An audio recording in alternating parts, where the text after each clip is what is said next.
साथियों, यदि आप भी उन लोगों में से एक हैं जिनका विवाह तो संपन्न हो गया है लेकिन अभी तक घर में पहली किलकारी नहीं गूंजी है, अर्थात पहली संतान आपको प्राप्त नहीं हुई है।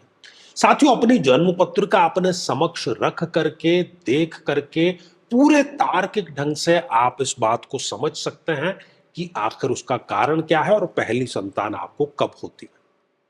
साथियों, यहां पर हमने आई बटन में आपको इस प्लेलिस्ट का लिंक प्रोवाइड करा दिया है ताकि आप जाकर के अपने लग्न से संबंधित एपिसोड जो हैं वो देख सकें।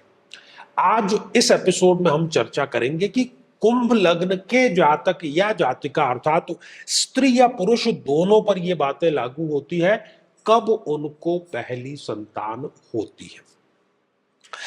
तो साथियों, ये रही कुंभ लग्न की एक जन्म पत्रिका। 11 नंबर से ही जन्म पत्रिका का प्रारंभ हो रहा है, इसलिए हम इसको कहते हैं कि ये है एक कुंभ लग्न की जन्म पत्रिका। साथियों, जब भी हम पहली संतान के बारे में विचार करने के लिए चलते हैं तो हमें इस पंचम भाव पर दृष्टिपात करना होता है, क्योंकि पंचम भाव और पंचमेश ही डिसाइड करेगा पहली संतान। साथियों, जब भी इस जातक या जातिका को जीवन में बुध की महादशा आएगी, विवाह के पश्चात की हम बात कर रहे हैं, तो पहली संतान की सबसे ज्यादा यहां पर संभावना होती है, क्योंकि बुध स्वयं पंचमेश है इस जन्म पत्रिका। या फिर जब भी किसी भी अंतरदशा में बुध की अंतरदशा आएगी तो बहुत संभावना होती है इनको पहली संतान प्राप्त होने की। ठीक है, ये तो हो गई पहली बात यहां। लेकिन कई बार ऐसा होता है कि जन्म पत्रिका में स्वयं ही पंचमेश बुध अच्छे स्थान पर नहीं है, पीड़ित है।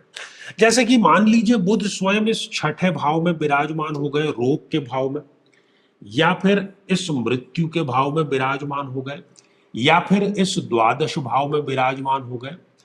तो इन तीनों परिस्थितियों में, और साथ ही यदि बुध देव कुंडली में अस्त है, सूर्य के बहुत क्लोज कंजक्शन में है, या फिर कुंडली में स्वयं ही 0 डिग्री के हैं, या 28-29 जैसी अंतिम डिग्रियों के हैं, तो इन सब परिस्थितियों में भी जो पहली संतान है उसमें व्यक्ति के ये अननेसेसरी डीले जो है वो जरूर करा देता है। साथियों, दूसरा हम देखेंगे कि पंचम भाव में क्या कोई ग्रह विराजमान है। यदि पंचम भाव में कोई ग्रह विराजमान है, इस भाव में यदि कोई ग्रह विराजमान है, चाहे जो ग्रह हो, उस ग्रह की दशा या अंतरदशा में इनको पहली संतान अवश्य हो जाती है 99.9%। अब मान लीजिए कि इस पंचम भाव में कोई ग्रह है ही नहीं, फिर क्या होगा?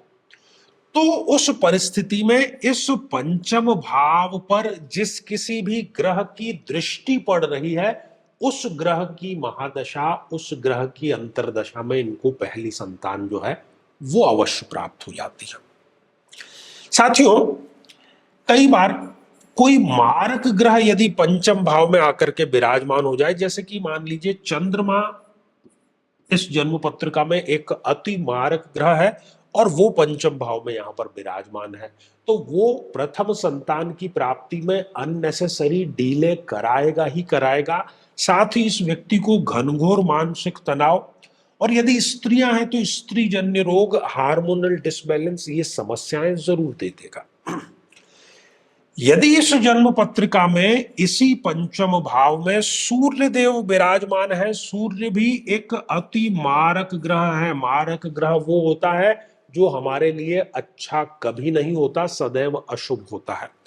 तो सूर्य यहां पर विराजमान होकर के न केवल प्रथम संतान में अननेसेसरी डीले कराता है, बल्कि इस जातक या जातिका को पेट संबंधी कोई घनघोर समस्या, पाचन तंत्र संबंधी समस्या और हड्डियों से संबंधित समस्या, ये जरूर वो बोनस में दे देता है।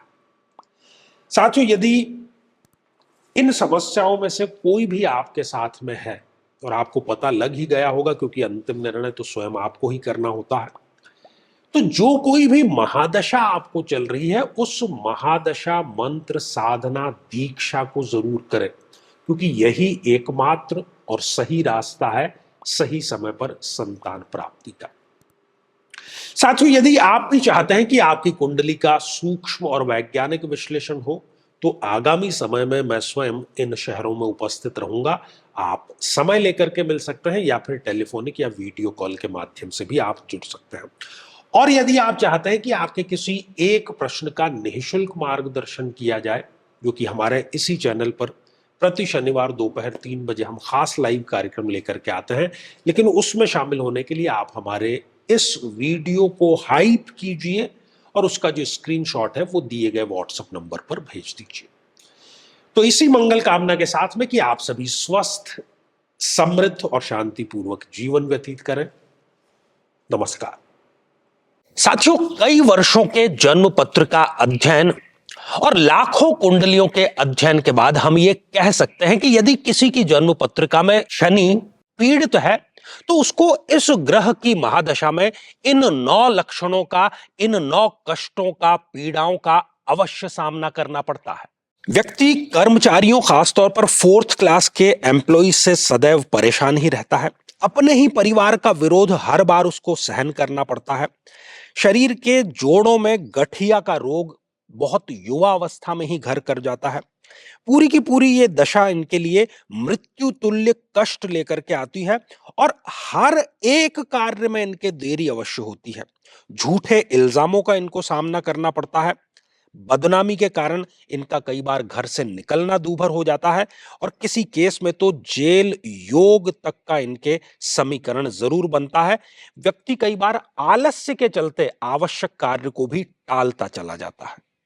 लेकिन साथियों, यदि आप भी इन सभी कष्टों से स्थायी और सटीक मुक्ति प्राप्त करना चाहते हैं, तो उसका तरीका है इस ग्रह की महादशा मंत्र साधना दीक्षा, जो विशेष रूप से आपके नाम, आपकी जन्मतिथि के अकॉर्डिंग की जाएगी। और गुरु दीक्षा के माध्यम से अभिमंत्रित माला भी आपको प्रदान की जाएगी, ताकि न केवल ये सारे कष्ट दूर हों, बल्कि ये पूरी की पूरी महादशा आपके लिए शांतिदायक और सुख समृद्धिदायक साबित हो।